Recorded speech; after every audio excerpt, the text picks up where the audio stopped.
Okay. Well, in this class, we'll take up the book of Job.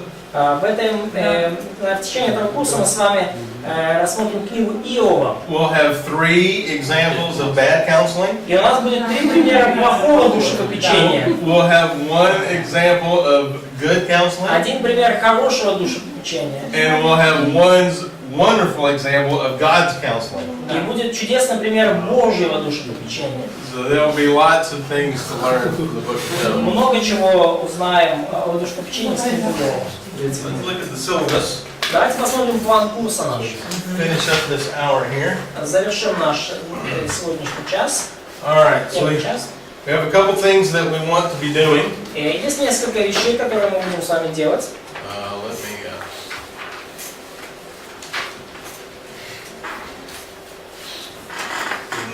Old man eyes now. Так, у меня теперь уже глаза пожилого человека. Maybe we should turn our lights on. No, it's good. No, it's good. Okay. So our goal here is to become familiar with the 5 poetic books. Наша цель сегодня это ознакомиться со всеми 5 поэтическими книгами. So what we want to deal with is the theme. И что мы хотим понять? Мы хотим понять тему, background, исторический контекст, the outline of these books, план этих книг, the method. И поэтический метод, литературный метод. Each book has a different method of presentation. У каждой книги свой особенный метод, как доносится вообще информация. And so we have Job, Psalms, Proverbs, Ecclesiastes, and Song of Solomon. 5 книг наших это Псалм, Иов, Притчи, Экклезиаст и Песни песней. Then we also want to identify various poetic patterns. Также мы хотим определить и высветить различные поэтические методы, приемы поэтические. So we're going to look at Hebrew poetry. Мы рассмотрим с вами еврейскую поэзию. So if you have your Hebrew Bible with you, I'm going to try and get the Hebrew Bible on the screen. И если у вас есть, у вас есть Библия на русском, не знаю, если Библия на иврите, но если у вас нет своей, я высвечу на экране. And then we want to learn how to give wisdom from these books. И далее мы будем учиться тому, как черпать мудрость из этих книг. And they present wisdom in a different way. И книги представляют эту мудрость разными способами. And then finally we want to learn how to preach from these books. И в конечном счете мы хотим научиться, как проповедовать и учить по каждой из этих книг. And there's different ways of doing that. И есть разные способы, как это можно сделать. So those are our objectives here for the next 2 weeks. И это наши цели на ближайшие 2 недели. Now, as you may guess, we have 8 days and 5 books. Как вы можете предположить, у нас 8 дней и 5 книг. We could spend 6 months on Psalms. Мы псалмы можем в течение 6 месяцев изучать. But we're going to do Psalms today and tomorrow. Но псалмы мы с вами пройдем за сегодня и за завтра. And we'll do Job on Thursday and Friday. И Иова пройдем в течение среды, четверга и пятницы. And we'll cover the last 3 books next week. И оставшиеся 3 книги за следующую неделю пройдем. Now, I always hesitate to do things out of order from the biblical order. И я вообще всегда противлюсь тому, чтобы делать вещи не по порядку, имею в виду библейский порядок. God knows how to teach better than I do, and I know that. Знает, как учить лучше, чем я в курсе. But Psalms is probably the easiest way to introduce Hebrew poetry. Но почему я начинаю с псалмов? Потому что это, наверное, самый простой способ начать разбираться с еврейской поэзией. If you think of Hebrew poetry, Psalms is probably what comes to your mind. Потому что если вы размышляете о еврейской поэзии, наверное, первое, что приходит вам на ум, это псалм. And since I have 150 to pick from, I can pick an easy one. И поскольку у меня есть 150 псалмов, из которых можно выбрать, я могу выбрать тех, что полегче. So we'll dip our feet into Hebrew poetry with the Psalms. И поэтому у нас мы начнем именно с исследования еврейской поэзии на примере псалмов. Now Job comes first, so we'll actually do that next. И Иов вообще первая, если исторически смотреть, написанная книга из 5, поэтому она пойдет сразу после псалмов. But realize that Job is first and sets up some very important wisdom for us. Но нам нужно понимать, книга Иова исторически была написана первая, и она задает очень важные вообще Очень важные аспекты литературы мудрости для нас. And did any of y'all hear Jim Myers on Sunday? Кто-то из вас слышал, как Джим Майерс проповедовал в это воскресенье? And he went over the essence of God. И когда он говорил о сущности Бога. Well, Friday we're going to answer that question. В пятницу этой недели мы тоже ответим на этот вопрос. I asked him if he was peeking at my notes, and he says, "No, I had no idea what you were doing." Я спросил его: Джим, ты там в мои конспекты часом не заглядывал при подготовке? Он говорит: нет, я вообще не знаю, чем ты занимаешься, что ты планируешь делать. How did that happen? Как такое происходит? We have God. У нас Yes. есть Бог, да. So, and again on the order, Song of Solomon is last. И опять же, говоря о порядке, песня песней написана последней. But I want to talk about erotic sexual poetry in the middle of the week next week. Я хочу все же поговорить о, так сказать, эротической, сексуальной поэзии посередине недели. Book to finish the week on. И книга «Экклезиаст» замечательная книга, которую можно завершить следующую неделю и вообще все наше изучение. This is also wisdom, so there are lots of applications. Поэтому также помните, что мы изучаем литературу мудрости, есть много применений. Also keep that in mind that there are 100 applications for everything we talk about. И помните, что есть сотни применений к тому, о чем мы с вами будем говорить. So don't occupy everybody's time on your application. Поэтому не занимайте эфир, всеобщее, так сказать, время общее своим личным применением. But hopefully at the end of this course you'll have the tools to get into the scripture. Но мы надеемся, что к концу данного курса у вас будут уже инструменты, которые позволят вам глубоко проникнуть в Писание.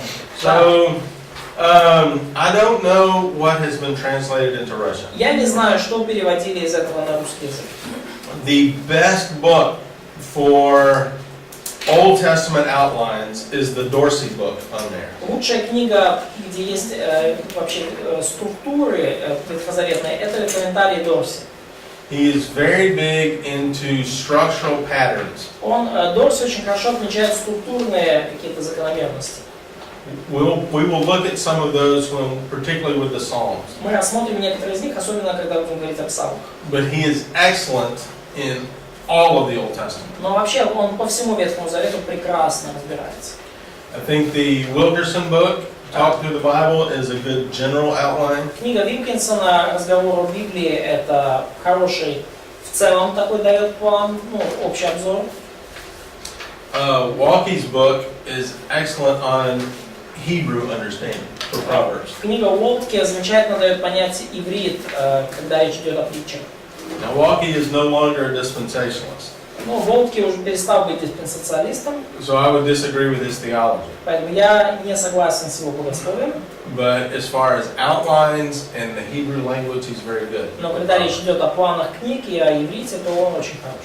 Fruchtenbaum has an excellent book on Song of Solomon. У Фуртенбаума отличная книга по песне песней, Very short очень короткая and very applicational. и очень применимая. And then certainly what you want to do Bible study is a Bible with paragraph divisions. И однозначно вам для проведения изучения библейского нужно будет Библия с разделением на абзацы. Да, да. And particularly what we want for this class is something that will lay out the poetry in a nice format. Да, и особенно нам пригодится на данном курсе Библия, где поэзия, скажем так, отформатирована в поэтической форме. А где поэтические книги, где поэтические тексты, так что это видно, что это поэзия. Yeah, as we'll talk about in the next hour, we want one line to compare to the next line. Потому что мы хотим, вот, как я скажу на следующем часу, мы хотим сравнивать одну строчку с другой, исследуя параллелизм. И хорошо, если форма будет помогать. Лучше макартуровское издание. Okay, so what we're dealing with here is wisdom literature.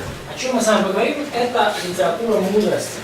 So this is not only addresses poetic books, but it also addresses wisdom. То есть, поэтому это не только поэзия, но и мудрость. So before we really begin getting into the books, И перед тем, как мы начнем разбираться в этих книгах, let's talk a few minutes about what wisdom is first, давайте поговорим в начале несколько минут о том, для чего вообще нужна мудрость. and then how to deal with Hebrew poetry. И во-вторых, поговорим о том, как вообще разбираться в еврейской поэзии. So because it's wisdom literature, these books have incredible depth. Поскольку это литература мудрости, у этих книг есть невообразимая глубина. You can read the same passage over and over and discover more things. Вы можете читать один и тот же отрывок несколько раз и обнаружить новые и новые вещи. And the reason is you'll find different connections. И причина, почему так происходит, вы обнаруживаете новые взаимосвязи. There'll be connections in language, Во-первых, взаимосвязи в языке самом, в словах, in style. взаимосвязи в стиле. As it's poetry, there's a lot of metaphors. Поскольку это поэзия, то много метафор. So, for example, shepherd metaphor is a big one. Например, метафора пастыря, пастуха очень важная и глубокая. Psalm 23, the Lord is my shepherd. Псалом 22, Господь есть пастырь. Well, if you've never dealt with a sheep or you don't know anything about a shepherd, that has a wonderful meaning. И даже если вы ничего вообще не знаете об овцах и But when you learn more, that has more meaning. не понимаете, как вообще устроена работа пастуха, то для вас даже тогда это имеет смысл, но если вы понимаете, то тогда для вас это еще глубже открывается. You'll also make connections in your own life. И также вы можете делать, связывать эти слова со своей собственной жизнью. For example, those that counsel. Например, те из вас, кто занимается душепопечением. A new situation will come up to you and you'll go, oh, this passage now fits this situation. Новая ситуация какая-то возникает, человек приходит с какой-то новой проблемой, и вы вдруг, ага, этот отрывок, он связан с этой ситуацией. And so wisdom literature is incredibly deep. И поэтому литература мудрости, она невообразимо глубокая. So before we get too into the books, what is wisdom, first of all? What does this mean? Давайте перед тем, как нырнуть в эти книги, поговорим о том, что такое вообще мудрость, что это значит. Any guesses? Догадки, что такое мудрость? Нет, у меня вопрос. Можно ли предположить, I have a question. Yes. образности языка, что у поэтических книг может быть больше применений, чем у доктринальных? Could we, because of the metaphorical language, could we assume that poetical books, they have more applications potentially than, for example, doctrinal epistles? Good question. Хороший вопрос. And that is true. Much more application. И это правда. Действительно, то, что вы предположили, применение может быть намного больше. Now, those that had hermeneutics last year Те из вас, кто был со мной на курсе герменевтики в прошлом году, realize a literal hermeneutic is very important.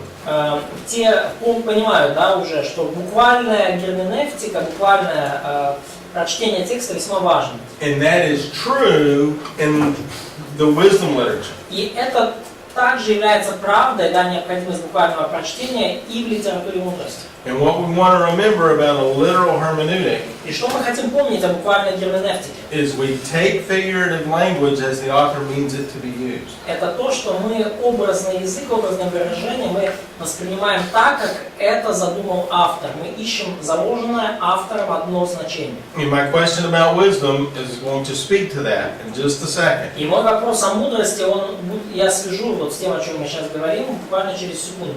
So what is wisdom? How would we define wisdom? Потому как мы определим мудрость? Что это? Это практическое применение знаний в жизни. So that's practical application of knowledge in your life. Very good. Хорошо.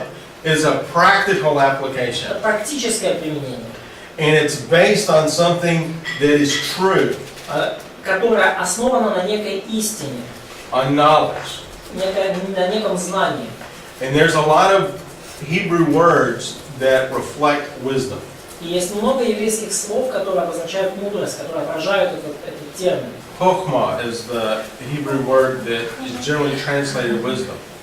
Хохма, еврейский термин, который переводится как мудрость. It's funny because in our language, хохма is a slang word in Russian that means joke. Ah, I think that's funny. Я думаю, это весело. That's А great. воно є, типу, в тому якесь значення, типу, в копі, що, типу, щось ти з цього навчишся, якби. But there is a little connotation in this word chokmah that you could maybe learn something from that. So it's a joke, but it has some practical. I will tell you this, if you're a wise person, people will think you are funny strange. Я думаю, я вам скажу, если вы мудрый человек, то о вас будут часто думать, что вы какой-то весельчак, даже чересчур весельчак. And I'm going to tell you why. Funny, strange, like you're joking too much, or... Funny, strange as in you're weird. You're odd. Да, то есть вы весельчак, но такой немножко странный. Странный весельчак. And I think that's the best academic definition we're going to work with. И я думаю, что это наилучшее вообще академическое определение, с которым мы будем работать. Well, let me refine that just a little bit. Но дайте немножко я как бы обработаю это определение. So my answer to the wisdom question. Here's the definition. Мой ответ на вопрос, что такое мудрость, вот мое определение. We're working in a way that acknowledges the way God made things operate. Working in a way that Acknowledges how God created things. Мудрость — это когда мы поступаем, принимая во внимание то, как Бог все сотворил. Мудрость — это когда мы поступаем, принимая во внимание то, как Бог сотворил мир. Now this is the definition we're going to be thinking through as we go through these books. И это то определение, над которым мы будем много задумываться, изучая эти книги. We're going to work in a certain way Мы будем работать с вами определенным образом, that acknowledges our Creator. так, чтобы мы принимали во внимание нашего Творца. And so let's take a look at this first word. We'll come back to that definition in just a second. И мы вернемся к этому определению, пока начнем с первого слова. Let's see. Okay. So this first word is hokmah. Да, первое слово на иврите хохма. That's not the wrong word. There we go. Hokmah is used. Well, here's my notes. How am I doing this? I need to change the way I've got this formatted. So hokmah is used 164 times in the Old Testament. You can change it. Yeah, I'll change it in the break. We don't need to look at too many things. But Exodus 28:3 is the first time Хохма it's used. используется 164 раза, но первый раз используется в Исходе 28 главе 3 стихе. Исход 28:3. Сколько раз? 164 раза. В Ветхом Завете? In Old Testament, yes? Yes, in the Old Testament. So the first time hokmah is used is Итак, right here. You see it. первый раз, когда используется книга, простите, слово хохма, это Исход 28:3. And so somebody will read verse 3 there for us. Скажите, пожалуйста, этот стих кто там? «И скажи всем мудрым сердцем, которых я исполнил духа премудрости, чтобы они сделали Аарону одежды для посвящения его, чтобы он был священником мне». So we notice here that wisdom is related to skill in making clothing. И обратите внимание, здесь мудрость связана с изготовлением одежды, с навыком изготовления одежды. And they have been given this spirit of wisdom. И им был дан вот этот дух премудрости. So in other words, they know how to work with their hands. Иными словами, мудрый человек в данном контексте знал, как работать руками. So we see that they're doing something, То есть мы видим, что люди делают что-то. and they're doing it in a way that acknowledges how clothing is made. И они делают нечто, да, делают одежду, принимая во внимание то, каким образом вообще делается одежда. Now the second time this word is used is in Exodus 31:3. В следующий раз это слово используется в Исход 31:3. Let's see here. Can we read that? You still read that? Yeah. So if we Тут имеется, look at the context of this in Exodus 31, Да, давайте посмотрим контекст Исхода 31 главы. this is Bezalel and Oholiab. Мы говорим здесь про Веселиила и Алиава. And these guys are making all the utensils for the tabernacle. И вот эти люди, да, Веселиила и Голиаф, они делают все принадлежности для скинии. Now notice what they're filled with in verse 3. И обратите внимание, чем они исполнены в стихе 3. By the way, here's your first use of filled with the Spirit. Кстати, это первый случай в Ветхом Завете, когда кто-то исполняется Духом. So recognize that wisdom is going to relate to your spiritual life. Обратите внимание, мудрость связана с вашей духовной жизнью. That there's going to be since you're engaging in the way God created the world, Поскольку вы взаимодействуете с миром, принимая во внимание то, как Бог этот мир создал, there must be some spiritual insight то into how that должно works. быть некое духовное озарение в вашей жизни, чтобы вы могли правильно взаимодействовать. So they're given this Ruach Elohim, the Spirit of God, И поэтому этим людям дан или их исполнил Руах Элохим, Дух Божий. in Chokmah, И далее there's our говорится word for wisdom, про хохму, то есть про слово, которое у нас для мудрости. Question. А почему хохма там ха, ну не ох, хахма? So it sounds like chachma. Why do we transliterate it as a chachma? This is a, what is it, a atuf? Patak, hatuf, what's it called with the O? This is not the A. Yes. А? This Ну, is здесь the O команд sound. стоит, два одну. Ну, если команды две тушки, это О. Mhm. So we have 2 points there. What is it, ataf? Где? Там не стоит команд, две точки, просто команд. Oh my goodness, So we have I commands and forgot my Hebrew letters. Yes, This is the O sound, the ho, not the A, not the regular patak. Да, то есть здесь необычный потах, здесь как бы больше как О переводится.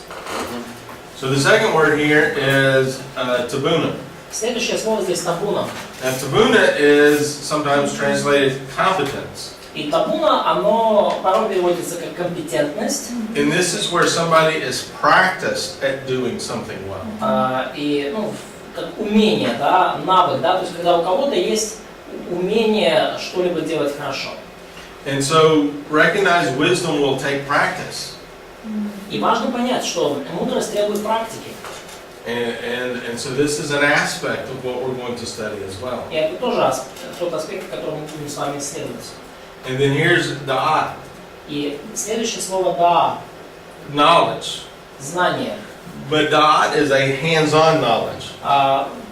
So it's да, то есть то, что у нас переведено как ведение, да, но это опять же ведение практическое, да, больше как умение. For example, I may know that my car needs gasoline and air and spark plugs. То есть я могу знать, что моей машине нужен там воздух, бензин, там, менять масло. But da'at means I can take it apart and put it back together. Но вот это слово означает, что я могу свою машину разобрать и потом собрать вместе. In other words, I do not have da'at on cars. Me. Иными словами, лично я вот даадом в вопросе автомобиля не обладаю. I may be able to explain it in a book, Я вам, может быть, могу объяснить, как машина устроена как бы для книжки, but if I took the spark plugs out, I probably would not be able to get them back in. но если я какую-то часть отсоединю от машины, я навряд ли ее уже помещу назад. Now recognize that da'at is also a slang term in Hebrew. И также важно понять, что слово «даат» — это такое сленговое словечко в иврите. Adam knew his wife Eve, and she conceived. И Адам, даат, познал свою жену Еву, и она зачала. We could say that's a hands-on knowledge. То есть мы можем сказать, что это реально такое очень практичное знание, да, очень такое жизненное. So he knew how things worked, То есть он знал, как все работает. and that's based on the way God created things. И это было основано на том, как Бог все сотворил. So this is a very important thing as we move into all of these books about every area of life. Поэтому это очень важно, когда мы будем говорить обо всех этих книгах, которые описывают все сферы жизни. Now we have one more use of this term in the Old Testament, I believe. И есть еще одно использование данного слова в Ветхом Завете. Not one more, but one more use in the Torah. I should say. Еще один раз оно используется в Торе. Deuteronomy 4:6. Второзаконие 4:6. Now this starts having a more of a technical term. Именно word хохма, yes? Yes. Да, мы говорим про слово хохма, да? Мудрость. И здесь уже более технический термин. So, more technical, yes? Yes. Mm-hmm. So this is where Moses is talking about the law. Здесь Моисей говорит о законе. And he is saying that others will look at you И and он, say your wisdom is great. и он говорит о ситуации, когда другие народы на вас посмотрят и скажут: велика ваша мудрость. Now what this is saying here is that the people that are following God's law И о чем здесь говорится? Что люди, которые следуют Божьему закону, are going to have better results in their nation than all the Gentile nations. они получат в своем народе лучшие результаты, чем народы языческие. And so Gentiles are going to look at Israel and say, wow, you have a wise nation. И языческие народы должны посмотреть на Израиль и сказать: какой у вас мудрый народ. It says here, a great nation and wise and understanding people. И скажут, что только этот великий народ есть народ мудрый и разумный. Now why would that be? Why would they follow the law and have good results? Почему так должно было случиться? Почему, применив закон, они должны были получить хорошие результаты? Based on our definition of wisdom. Основываясь на нашем определении мудрости. Потому что они понимают, как Бог сотворил. Because they know how God created the world. That's right. Правильно? And if they work the way God created things, И если они поступают, если они трудятся согласно тому, как Бог все сотворил, they'll have good results. то вот тогда они получают соответствующие хорошие результаты. So this is what we want to acknowledge in wisdom. И вот что мы хотим помнить, говоря о мудрости. We're going to have good results, hopefully. Используя мудрость, в конечном счете мы должны получить хороший результат. Мы так надеемся. Now, as we look at these 5 wisdom books. Когда мы с вами рассматриваем 5 книг мудрости. Okay, well, one more thing as we move through the Old Testament. Еще одна вещь, говоря о Ветхом Завете. Once you hit 1 Kings chapter 4, Например, 3 Царств, 4 глава. wisdom starts becoming primarily associated with Solomon. С 3 Царств, 4 главы мудрость в основном начинает ассоциироваться с Соломоном. And at that point, we start seeing that wisdom is doing things И в этот момент мы понимаем, начинаем видеть, что мудрость — это когда мы делаем что-либо according to the way they were created by God. согласно тому, как Бог это сотворил. And that's the way we're going to define wisdom. Doing things according to the way they were created. Вот так мы даем, такое определение мы даем мудрости. Поступать согласно тому, как Бог все сотворил. And this is why wisdom touches every area of life. И вот почему мудрость касается каждой сферы жизни. First book of the Bible, what do we have? First chapters. Первая книга Библии, первая глава, какая? Genesis. Разрешит барана. Yep. Genesis 1 and 2, what happens? Что там происходит? Сотворение. Первое. Creation of the world. Creation of the world. So God made the material world. Бог сотворил весь материальный мир. So in other words, Gnosticism is wrong, the material world is good, right? Иными словами, что гностики не правы, да, материальный мир хорош. So as we go into the material world, И когда мы уже начинаем взаимодействовать с этим материальным миром, wisdom will tell us how to work with it. то мудрость подскажет нам, как же с ним правильно взаимодействовать. This is why metaphors and similes work in poetry. Вот почему так важны метафоры и сравнения в поэзии. When God created things, He also created language, Когда Бог создал все, Он создал в том числе и язык. and He prepared His creation for the language to work well. И Он приготовил свое сотворение к тому, чтобы язык нормально работал, да, чтобы языком можно было пользоваться. So when God made a sheep, He made it in a way that's going to look like Christians. Поэтому, когда Бог творил овцу, Он создал ее таким образом, чтобы на ее примере можно было объяснить, что такое христианин. When He made flowers, He knew that those flowers were going to be used in poetry. Когда Бог создавал цветы, Он знал, что эти образы цветов будут использованы в поэзии. And this is why similes and metaphors work, Вот почему вот эти сравнения, эти метафоры, они работают, because they deal with creation. поскольку они связаны с сотворенным миром. God also created the soul, the invisible part. Также Бог создал душу, невидимую нашу часть. That's why psychology and counseling has to be scripturally based. Вот почему и психология, и душепопечение должны быть основаны строго на Писании. Only God knows how the soul was created. Только Бог знает, как сотворена душа. And God reveals that in Scripture. И Бог являет это, Он открывает это в Писании. When we get to Proverbs, you'll read some of those Proverbs. Why do those Proverbs work? Why do they work? Yeah, why do the Proverbs work? Когда мы доберемся до притч, мы будем их читать. И почему притчи работают? Почему они практичны? It's because that's how God made the soul. Поскольку Бог таким образом создал нашу душу. God is judge, right? God is righteous, and He is the judge of all creation. Бог является судьей, Он праведный, Он судья над всем творением. So wisdom is going to talk about a cause and effect in the moral world, И in the moral sense. мудрость дает нам понимание причины, следствия в мире морали, да, в моральном смысле. Good things will be blessed.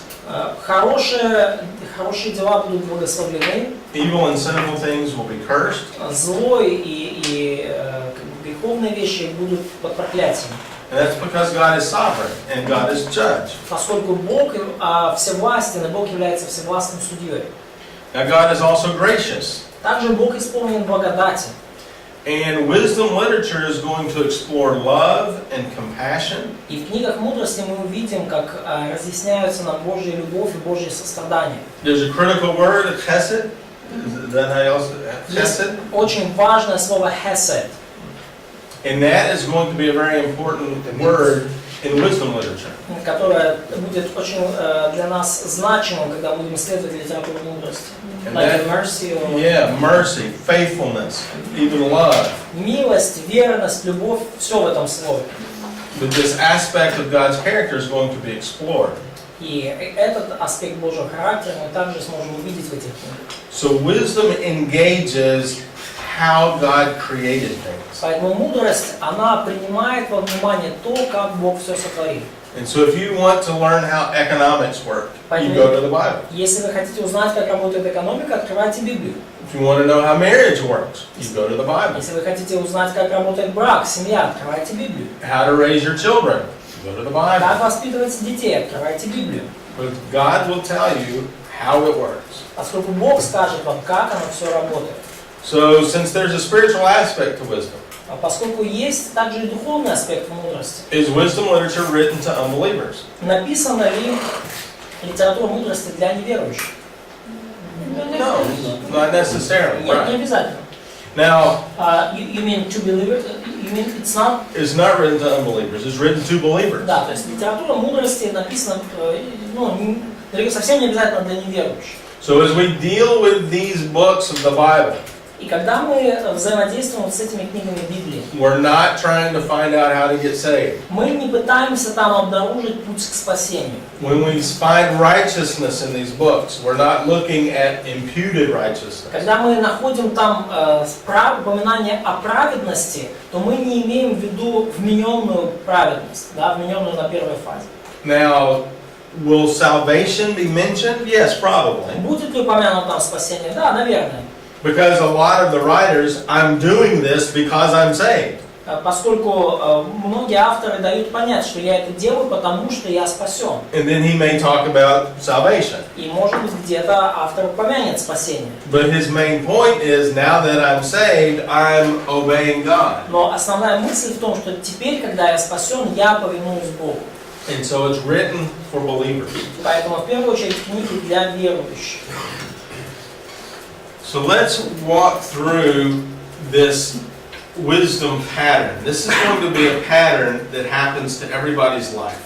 И давайте поговорим о принципе мудрости. Да? Oh, Это before we do that, let's just briefly то, talk. что происходит в жизни каждого человека. Но перед этим давайте кратко еще затронем вот что. So these are the 5 books we're dealing with. 5 книг, о которых мы будем говорить. So what is the main subject in each of these books here? Какая же ключевая тема в каждой из этих книг? In terms of wisdom. So when we look at Job, Говорим о мудрости. Да? Глядя на книгу Иова, we're gonna learn about the meaning of suffering in life. мы увидим, какой же смысл страданий в нашей жизни. And so the book of Job is going to give us a lot of wonderful information. И книга Иова, там для нас есть огромное количество значимой, важной информации. So it's going to tell you how not to counsel and how to counsel. Например, эта книга покажет нам, как надо и как не надо душеопекать. Now when we get there, we'll see the key theme of this. И когда мы доберемся до нее, мы увидим ключевую тему книги. But the counselors, I want to tell you right now, the counselors are right in one way. И говоря о душепопечении, я могу сказать, что душепопечители в книге Иова, они в чем-то правы. They have correct doctrine in one area. В одной какой-то сфере у них доктрина правильная. But they're applying it incorrectly to this person. Но к данному конкретному человеку в его ситуации эта доктрина применена неверно. And that's a huge danger with wisdom. Это огромная опасность мудрости. Is to know something that is true, Когда вы знаете правду, когда вы знаете какую-то истину, but apply it to the wrong situation. но применяете в неподходящей ситуации. And we've probably all been in trouble for that. И все мы, наверное, попадали в такие неудобные ситуации. So they have one reason for suffering. The Поэтому counselors do. у нас есть одна некая причина для страданий. Now the fourth counselor is going to give a bunch of reasons for suffering. Который, например, один душепопечитель, у него в голове только одна причина для страданий. Но, например, у четвертого душепопечителя в данной книге, да, он приводит огромный список причин, по которым люди страдают. And there's about a dozen different reasons for Там suffering. где-то дюжина причин, по которым люди страдают. So wisdom is going to engage all 12 reasons for suffering. И поэтому мудрость в том, чтобы иметь в виду все 12 причин для страданий. The second one is Psalms. Вторая книга, Псалмы. And these are the order that they're written. We're gonna flip-flop these two, as I said. И это порядок написания данных песен. Мы, понятно, чуть-чуть как бы в процессе курса мы по-другому их расставили. But Psalms provides the meaning of history. Но книга Псалм дает нам вообще показывает назначение истории. It's both your personal history Начиная с вашей личной истории, and human history. но также показывает назначение общечеловеческой истории. In other words, there are going to be very many individual psalms. Иными словами, очень много псалмов касаются вашей индивидуальной жизни, вашей индивидуальной истории. The psalmist is going to cry out to God because of a problem. И в этих псалмах мы видим, как псалмопевец взывает, плачет к Богу из-за каких-то проблем в его жизни. And there's going to be collective psalms. Но есть также псалмы коллективные, где от имени всего народа поется. And the whole community is going to cry out to God because of a problem. Когда весь народ, все сообщество взывает к Богу из-за общих проблем. And the solution will be the Messiah. И решение этих проблем всегда в Мессии. And so we'll see the meaning of history in the Psalms. Поэтому мы увидим в псалмах назначение истории.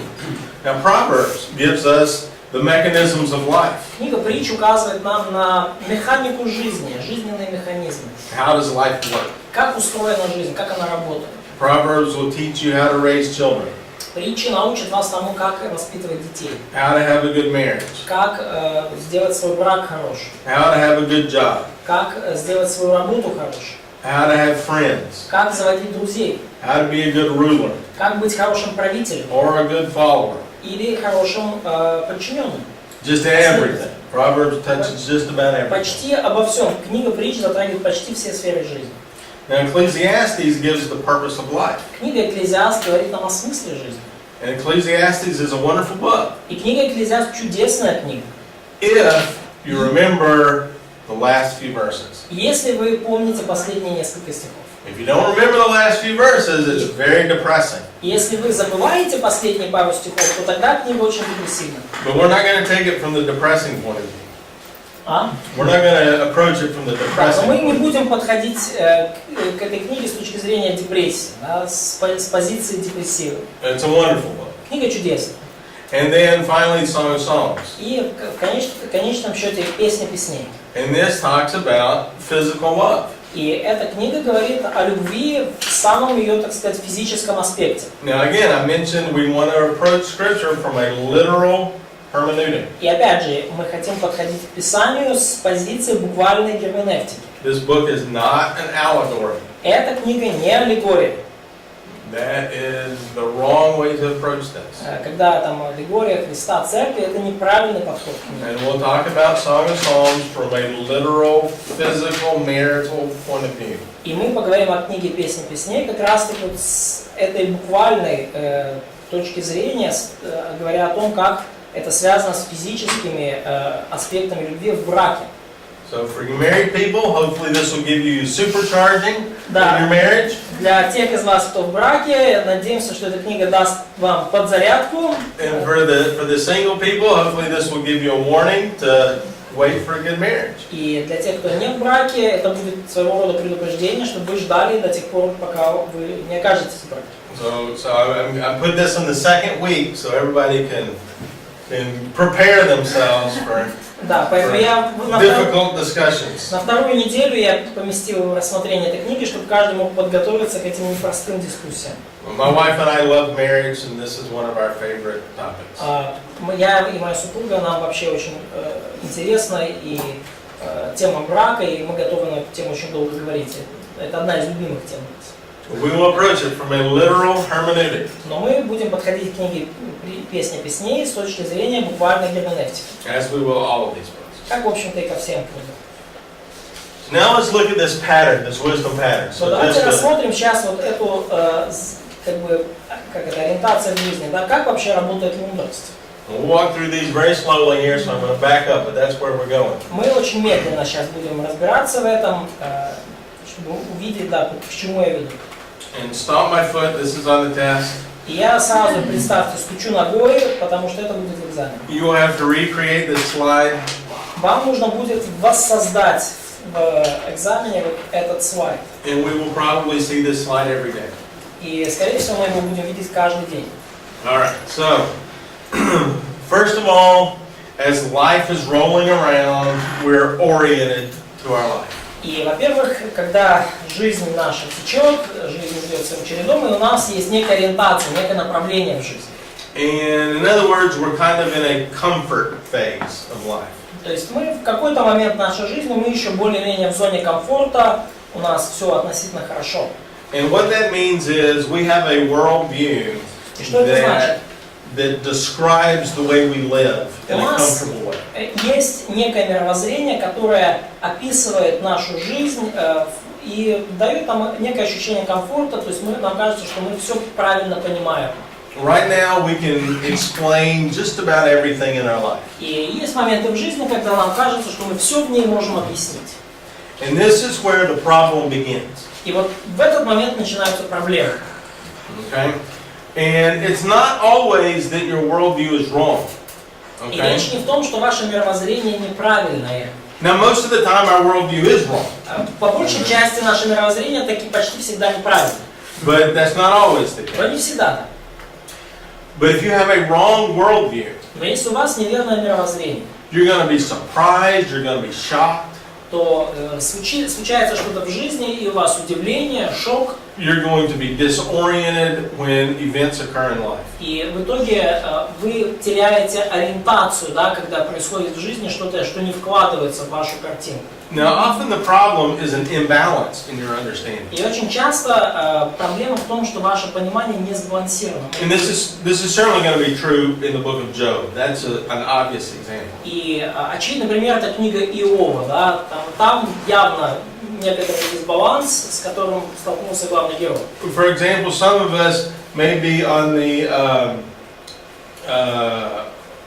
maybe the legalistic side of life. Может быть, у некоторых из нас есть склонность к законничеству, да, к законническому взгляду. So we focus on the justice of God. И мы фокусируемся сильно на Божьей справедливости. You do wrong, God will smash you. Если ты поступаешь неправильно, Бог тебя в котлету размажет. Now, is it true that God will defeat evil? Однозначно Бог поразит зло и накажет. Yes, Да. that's true. Will He do it by Monday afternoon? Сделает ли он это в понедельник утром? Не факт. Usually not. Обычно так не происходит. Maybe in the next 10 years? Может быть, в следующие 10 лет? Maybe so. Может быть. You know, at the end of time, absolutely. В последние дни, конечно же, 100%. Now then, there's some that are just freewheeling libertarians. И есть люди, которые на другой стороне спектра, они такие свобода, равенство, брат, ну то есть как бы... And they focus on the love of God. И они больше такие либертианцы, да, больше любовь Божия, все любовь. God will forgive any sin. Бог все простит, все грехи. Is that true? God will forgive any sin. Правда ли это, что Бог простит все грехи? Yes, that's true. Да, это правда. Because Christ paid for it on the cross. Поскольку Христос уплатил за все грехи на кресте. He does it. He forgives it in you because it was paid for over here on the cross. И Он простил эти грехи и вам также, поскольку Христос и за эти грехи уплатил на кресте. So God can forgive any sin that you commit. Поэтому Бог может простить любой грех, который вы совершите. David murdered. Давид David committed adultery. прелюбодей, Forgiven. прощенный. Now, Теперь, does that mean the justice of God never gets involved? значит ли это, что Божья справедливость не имела места в его жизни? No, David was punished. Нет, Давид получил So свое.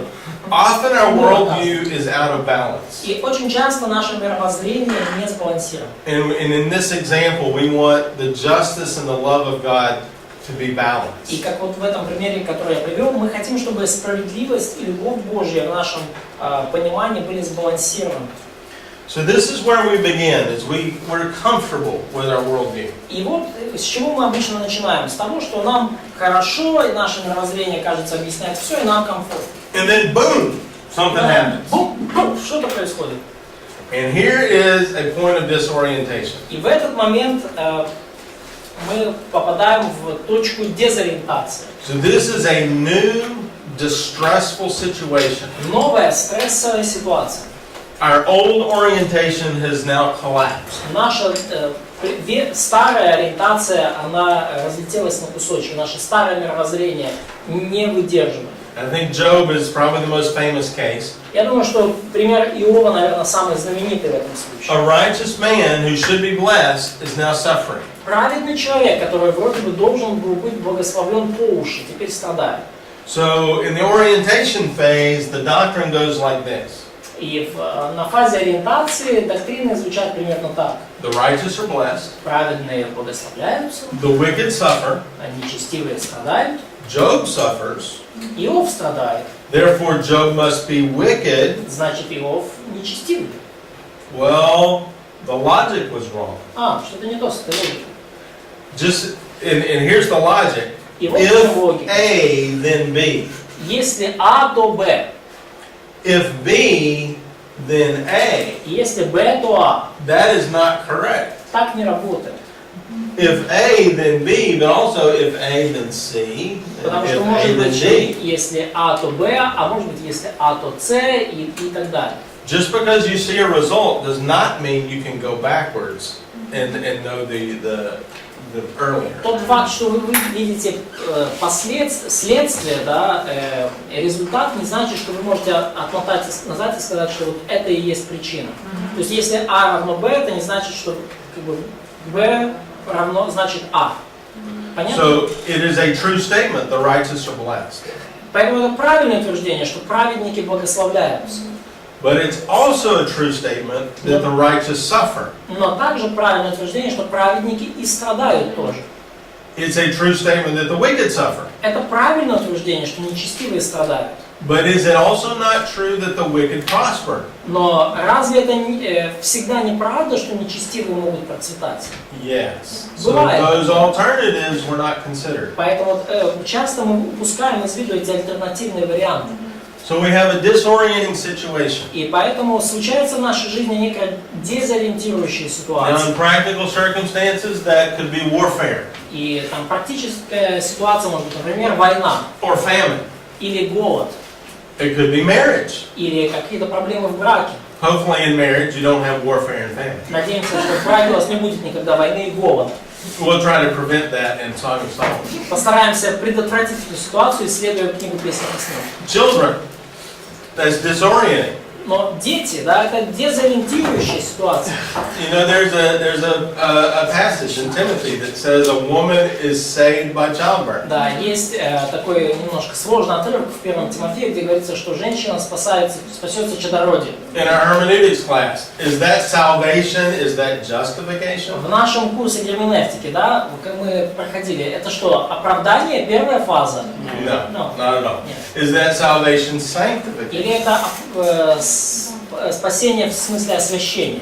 Yes. Да. That childbirth is right there. Boom. Рождение детей, бум, вот. Disorienting phase in life. Очень дезориентирующая фаза в жизни. So we come out of that disorientation now with reorientation. И мы из этой фазы дезориентации выходим, производя переориентацию. Now this new circumstance, И эти новые обстоятельства, или новые обстоятельства, it will speak of newness.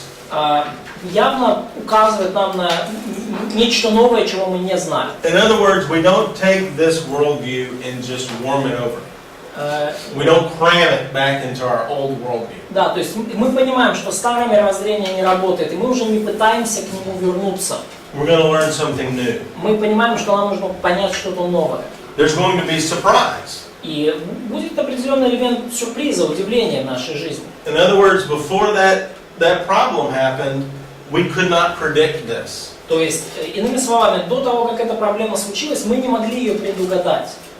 And this right here is going to be a gift. Gift. A gift from God. И в этом смысле вот эта ситуация и последующие за ней как бы такой легкий хаос, это своего рода дар от Бога. You're going to learn something new. Поскольку в процессе проживания этой ситуации вы узнаете что-то новое. And this is wisdom. И в этом мудрость. Now, one thing that is very important in regard to doctrine И одна вещь, которая весьма важна с точки зрения доктрины, is our doctrine has to incorporate all things in life. Что наша доктрина должна включать в себя все, что есть в жизни. Должна быть связана со всем, что есть в жизни. Every cult is based on misrepresenting one verse. Каждая секта, точнее культ, да, каждое уже учение связано с неверным истолкованием какого-либо стиха. Every cult takes a doctrine out of its context. Каждый культ берет некую доктрину и вырывает ее из контекста. Wisdom puts every event in a proper context. Мудрость каждое событие исследует в подходящем, правильном контексте. Would somebody read Matthew 1:25? Прочтите, пожалуйста, Матфея 1:25.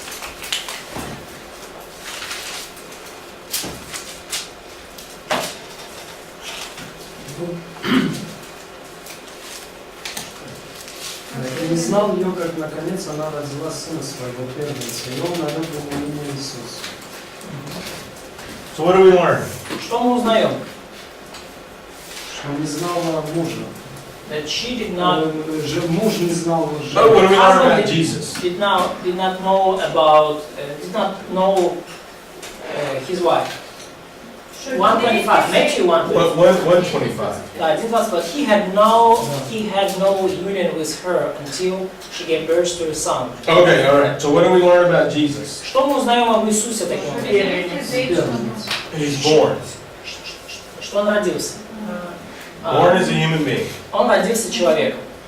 Read Matthew 4, verses 1 and 2. Прочтите Матфея 4 главу, 1-2 стих. У тому Ісус був поведений духом у пустиню, щоб диявол його спокушав. І постив він 40 день і 40 ночей, а в кінці зголоднів. So Jesus is suffering as a human being. И Иисус, мы видим, страдает, да, просто как человек, как любой из людей. And he's suffering two ways. И он страдает в двух аспектах. He's hungry, Во-первых, он голоден, and he's being tempted by the devil. во-вторых, его искушает дьявол. Now somebody read Matthew 27. Прочтите кто-то Матфея 27 главу. And start at verse 42. Начните с 42 стиха. 42. Verse 42 through 50. 42 through 50. Yeah. Да, 42 и до 50. Других спасал, а себя самого не может спасти. Если он царь Израиля, пусть теперь сойдет с креста и веруя в него, уповал на Бога, пусть теперь избавит его, если он угоден ему. Ибо он сказал, я Божий сын. Также разбойник, распятый с ним, поносили его. А 6-го же часа тьма была по всей земле до часа 9-го. А около 9-го часа возопил Иисус громким голосом: Или лама сабахвани, то есть, Боже мой, для чего ты меня оставил? Некоторые, стоявших там, слушали, говорили, Илию зовет он. И тотчас побежал один из них, взял губку, наполнил уксусом и, наложив на трость, давал ему пить. А другие говорили, постой, посмотрим, придет ли Илия спасти его. Иисус же опять возопил громким голосом и спустил дух. So what happened there? Что здесь произошло? Он умер физически. He died physically. He died physically. Он умер физически. He suffered on the cross. Он страдал на кресте. They made fun of him that if he was God, he would come off the cross. Они высмеивали его, говорили, что если бы он был Богом, он сошел бы с креста. He quoted this psalm in verse 46. Он в 46 стихе цитировал Псалом. Apparently God forsook him, Очевидно, что Бог действительно оставил его, and then he died. и потом он умер. в сути. So in these three passages, we saw that Jesus was born as a man, И в этих трех отрывках мы увидели, что Иисус родился человеком. he suffered as a man, Он страдал как человек. he died as a man on the cross. Он умер как человек на кресте. Is it true that Jesus was a man? Истинно ли это, что Иисус был человеком? Полной верой. According to Scripture. Согласно Писанию, да. Does that tell the whole story? Рассказывает ли это нам полную историю Иисуса? Нет. No. No, it does not. Нет. Jesus is also God. Иисус также и Бог. As a matter of fact, in each one of those passages, if you examine them, И это факт, что в каждом из этих отрывков, если вы их исследуете, there are even hints that Jesus is also God. есть даже намеки тонкие на то, что Иисус также и Бог. The point is that wisdom incorporates the whole story. И что я хочу сказать? Мудрость, она соединяет воедино историю целиком. There are cults and heresies that acknowledge that Jesus was a man, Есть культы и ереси, которые признают, что Иисус был человеком, but they deny the deity of Christ. но они при этом отрицают божественность Христа. And then another example, Romans chapter 2, Еще один пример. Римлянам 2 глава. read verses 6 through 8. Давайте прочтем стихи с 6 по 8. Который воздаст каждому по делам его, тем, которые постоянством в добром деле ищут славы, чести и бессмертия, жизнь вечную, а тем, которые упорствуют и не покоряются истине, но предаются неправде, ярость и гнев. Will God judge all people based on their deeds? Осудит ли Бог всех людей на основании их дел? Да. Yes. Yes, we Да. just read that. Да, мы только что это прошли. Are we saved by works? Спасаемся ли мы при этом делами? No. No. Нет. We are justified by the work of Jesus Christ on the cross Мы оправданы делом Иисуса Христа на кресте, because he was a substitute for our sins. поскольку Он стал заместительной жертвой за наши грехи. But it is true that all people will be judged for their works. Но это при этом истина, что все люди будут осуждены по своим делам. Where is the unbeliever judged for his works? Когда будет неверующий человек осужден по делам? Посреди белого престола. Great White Throne Judgment. Great white throne judgment at the end Великого of белого time. престола. Since he rejected the cross, Поскольку он отверг крест, he will be judged for his works. он будет осужден за свои дела. Where is the believer judged for his works? Когда верующие получат суд за свои дела? The judgment seat of Christ. Судилище Христово. Is he saved because of the works? Спасается ли верующий по причине своих дел? No, he Нет. is saved because of Christ's work. Верующий спасается по причине дела Христа. But he will be evaluated for his works. Христианин будет оценен, дела христианина будут оценены. So can a person read that verse and have a bad understanding? И может ли человек прочесть эти стихи и получить неверное понимание? Absolutely. Конечно. Wisdom incorporates the whole realm of doctrine. И мудрость – это способность воспринимать доктрину во всей ее полноте. And this is why wisdom can be difficult. И вот почему мудрость может быть сложной. You have to know a lot of the Bible in order to balance correctly. Вам нужно знать многое из Писания для того, чтобы все это корректно сбалансировать. So, as we come along, all of us live here in a state of comfort, relatively. И вот когда мы находимся вот в этом в относительном состоянии комфорта, We're going to be hit with problems. то рано или поздно нас настигнут проблемы. Now, the wise person is going to recognize that this problem is going to lead me to a new orientation and to learn something. И мудрый человек понимает, что эта проблема приведет меня к переориентировке, я в процессе выхода из нее, я что-то узнаю новое. And so this is the excitement of wisdom literature. И вот в этом и радость, и воодушевление, которое мы испытываем, исследуя литературу мудрости. So wisdom is based on these fundamental principles of truth that are in all parts of Scripture. Мудрость основывается на вот этих фундаментальных истинах и принципах, которые сшивают воедино все части Писания. So to come to the same conclusion as a wisdom writer, Поэтому для того, чтобы прийти к тому же выводу, что и автор книги мудрости, we have to have the same premises or the same worldview. нам нужно иметь то же мировоззрение или те же исходные предпосылки. So if we don't know the fundamental principles of Scripture, И если мы не знаем фундаментальных принципов Писания, we're going to grab these little one-liners in a false worldview. мы будем выхватывать из Писания вот эти вот однострочные некие принципы и формировать на их основе ложное мировоззрение. And there's a big danger in that we twist truth. И в этом кроется огромная опасность. Мы таким образом можем исказить истину.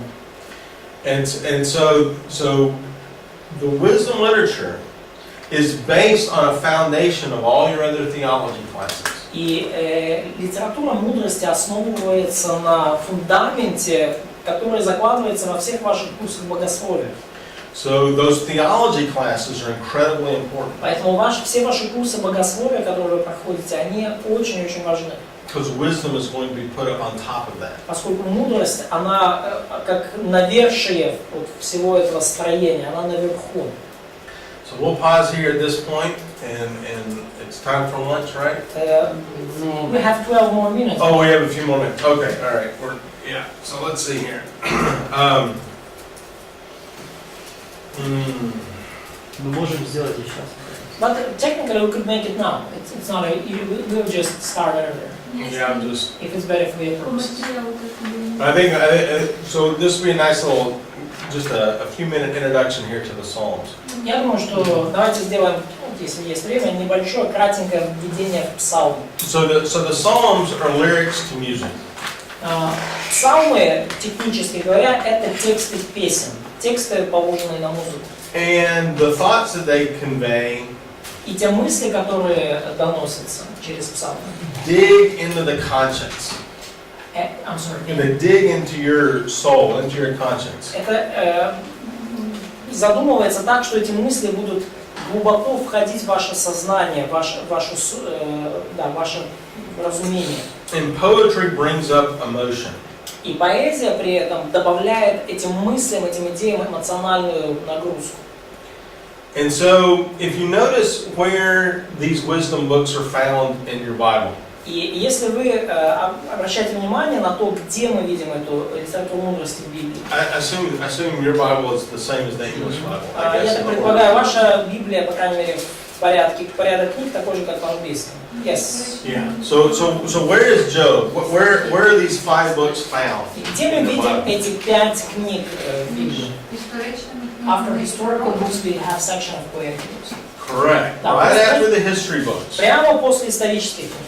So you have the standards of the Torah. Итак, есть, во-первых, стандарты Торы, And you have the literal truth of Israel's history. И также есть буквальные исторические истины, зацементированные в истории народа. And the wisdom books are built upon all of that. И книги мудрости, они строятся на этом. There's a reason they're placed here. И есть причина, по которой они помещены именно туда. So these books now change form. The history books were written in narrative. И мы видим, что в поэтических книгах меняется форма, жанр, потому что исторические книги, понятно, написаны в жанре повествования. Now, as you all know, what are these books written in? It's not narrative, it's И вы все, я думаю, уже даже сейчас понимаете, что форма и жанр написания поэтических книг другая. Это не повествование. it's poetry. Это поэзия. Now, why do people write in poetry? Почему вообще люди используют поэзию? Почему они пишут поэтически?